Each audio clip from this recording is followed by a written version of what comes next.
প্রিয় দর্শক, প্রবাসী মানেই তো ডলার আর টাকার মেশিন, কিন্তু কেউ কি খবর রাখে এই প্রবাসীরা ঠিক কতটা কষ্ট করে ডলার ইনকাম করে, দেশের জন্য করে রেমিটেন্স যোদ্ধারা আসলে কতটা সম্মান পায় দেশে, বলেন তো? আজকে যে জিয়া নিথর হয়ে পড়ে আছে, স্বজনরা হয়তো শেষবারের মতো তাকে দেখার জন্য ভিড় জমিয়েছে। দেখেন এই জায়গায় উৎসুক জনতার ভিড় জমেছে, তারা সবাই নিহত জিয়াকে একবারের মতো দেখার জন্য এসেছে। পরিবারের মুখে একটুখানি হাসি ফোটাতে, পরিবারকে একটু সচ্ছল করতে বাংলাদেশ থেকে হাজার কোটি বর্গ মাইল দূর সিঙ্গাপুরে পাড়ি জমিয়েছিলেন পাবনা চাটমোহর উপজেলার চোরাইকুল গ্রামের জিয়া নামের একটি ছেলে। হঠাৎই তার অনাকাঙ্ক্ষিত মৃত্যু কোনোভাবেই মেনে নিতে পারছে না এলাকাবাসী সহ কাছের মানুষগুলো। শেষবারের মতো জিয়াকে দেখার জন্য ভিড় জমিয়েছে এলাকাবাসী। সবার মনে একটাই ক্ষোভ, বিদেশের মাটিতে ঠিক কি হয়েছিল জিয়ার সাথে, জিয়া কেন নিথর হয়ে আজকে পড়ে আছে, যার স্বপ্ন সবকিছুই যেন আজ দুঃস্বপ্নে পরিণত হয়েছে। জানার চেষ্টা করছি সিঙ্গাপুরে জিয়ার সাথে যে ভাইটি কাজ করতো তার সঙ্গে কথা বলছি, যে আসলে কি ঘটেছিল, তিনি আমাদের কতটুকু জানাতে পারেন, আসলে জিয়ার মৃত্যুর পেছনে কি থাকতে পারে বলে মনে করছেন তারা। আসসালামু আলাইকুম। ওয়ালাইকুম আসসালাম। আপনার পরিচয়টা? আমার বাসা পাবনা জেলা বেড়া থানা। আমি দীর্ঘ 7 বছর জব করি সিঙ্গাপুর। আচ্ছা। আমার কোম্পানির নাম Holling Marine Engineer Private Limited. আমার এক ডিপার্টমেন্ট, জিয়া আর একটা ডিপার্টমেন্ট। আমি department cutting man, heating man, আর জিয়া ওয়েল্ডিং ম্যান ছিল। আচ্ছা আচ্ছা।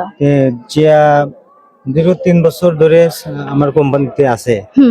থাকা পড়তে ভালো একটা ওয়েল্ডার ছিল, ভালো একটা ম্যান ছিল, যা আমাদের বসও ভালো লাইক করতো ওরে। আচ্ছা আচ্ছা। স্যালারি আপ করছে, যা 10 বছর 15 বছর আগের মানুষের সাথে ওকে স্যালারি আপ করছে, ওকে ভালোবাসে বেশি।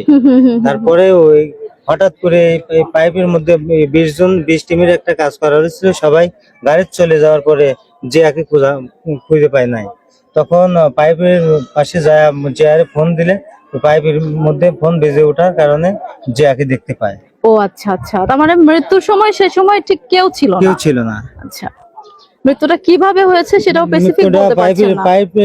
পাইপের মধ্যে যে অক্সিজেন অথবা আর্গনের কাজ করতো, সেখানে 2 সাইডে পাম্প সিস্টেম করা ছিল, সেখানে ও অক্সিজেন না থাকার কারণে গ্যাসে। আচ্ছা আচ্ছা, তার মানে অক্সিজেন স্বল্পতার কারণে ও বিষাক্ত গ্যাসের ইয়েতেই মারা গেছে, এরকমটাই ধারণা করা হচ্ছে। ওর শরীরে কি কোনো আঘাতের চিহ্ন? না, আঘাতের কোনো চিহ্ন নেই। আচ্ছা, এই অবস্থায় আপনাদের কোম্পানি কি পাঠিয়েছে নিহত জিয়াকে? জি জি জি। কয়দিন পরে পাঠালো? 3 দিন পর পাঠালো। পাবনা জেলার বেশ 20 থেকে 25 জন পাবনা জেলার লোক আছে, সবার সাথে ভালো সম্পর্ক ছিল জিয়া। আচ্ছা আচ্ছা। জিয়া কতদিন বিদেশ থাকতো? জিয়া 3 বছর 3 মাস। সবাই আতঙ্কের মাঝে আছে। কাজকর্ম, অনেক লোক কাজকর্ম ছেড়ে দিয়ে রুমে শুয়ে আছে। এই ছেলেতে যা এই সংসারের এত ক্ষতি হইলো, মানে যে গরিব মানুষ, মানে ছেলের পরে নির্ভর ছিল। যাই হোক, বাড়ির টুক ছাড়া আর কিছু নেই। এই বাড়ির টুকু ছাড়া কিছু নেই। ছেলে লেখাপড়া করতে, ইন্টার পাস করতে, শুধু মানুষের বাড়িতে পাঠ দেওয়ার আর এই কাজ করছে। লেখাপড়া করছে, কাজ করছে, লেখাপড়া করছে, কাজ করছে। সব টাকায় 5-6 লক্ষ টাকা সম্পূর্ণ সে ঋণ করে গেছে। সে এত ভালো ছেলে ছিল, সবাই তাকে ভালোবাসতো।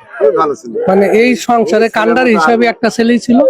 এখন এই ছেলে মারা যাওয়াতে সংসার একবারে শেষ হয়ে গেছে। এবং এলাকাবাসী এত মর্মাহত যেন মানে ভাষায় প্রকাশ করে। মানে এমন একটা ছেলে না যে শত্রু আছে, এমন একটা লোক নাই যে শত্রু আছে। খুব ভালো, মানে সবার সাথে মিশত আর কি। যাই হোক, আল্লাহ যেন তাকে বেহেশত নসিব করে। সেই মালিকটা যদি কিছু অর্থ সম্পদ ধরে দিত, তাহলে ধরেন ভবিষ্যতে সঞ্চয় করে কিছু বাবা মা চলতে পারতো।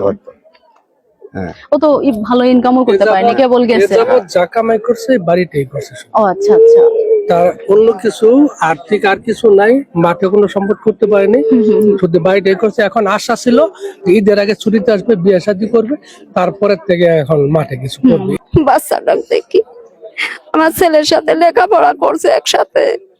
আমার ছেলের 2টি পা ভেঙে গেছে, তো আমার ছেলে তা টুকটুক করে হাঁটি চলি খারাই, ছেলেটা মারা গেল। আমার ছেলে আসেই নেই। দর্শক, যতটুকু কথা বলে জানতে পারলাম জিয়ার স্বজন এবং পরিবারের কাছে, তারা দাবি করছে জিয়া একদমই সাদামাটা এবং মধ্যবিত্ত একটা পরিবার থেকে বিদেশে গিয়েছিল, সিঙ্গাপুরে গিয়েছিল। 3 বছর আগে জিয়া পাড়ি জমিয়েছিল ঋণ দেনা বা এরোর কাছ থেকে টাকা পয়সা নিয়ে। এখন তারা দাবি করছেন জিয়া যেই কোম্পানিতে কাজ করতো, সেই কোম্পানি মালিক যদি একটু সহযোগিতার হাত বাড়ায়, তাহলে হয়তোবা জিয়ার পরিবারটা ঘুরে দাঁড়াতে পারবে।